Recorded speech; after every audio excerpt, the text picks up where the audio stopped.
is what like a child does. You look real, you know, and I mean, I don't know if that makes meetings more productive or so on, but it certainly makes them more.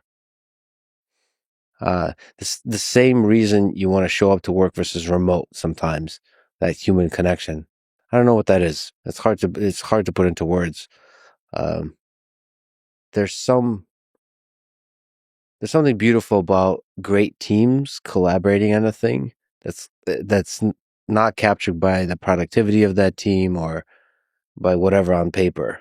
Like some of the most beautiful moments you experience in life is at work. Pursuing a difficult thing together for many months, Oh, there's nothing like it. you're in the trenches, and yeah, Yeah. you do form bonds that way for sure.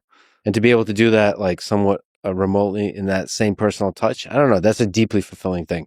I know a lot of people, I personally hate meetings because a significant percent of meetings when done poorly are don't serve a clear purpose. So, but that's a meeting problem. That's not a communication problem. If you can improve the communication for the meetings that are useful, it's just incredible. So yeah, I was blown away by the great engineering behind it.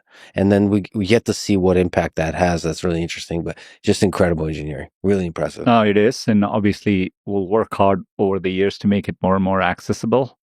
But yeah, even on a personal front outside of work meetings, a grandmother who's far away from her grandchild and being able to, have that kind of an interaction, right? All that I think will end up being very nothing substitutes being in person.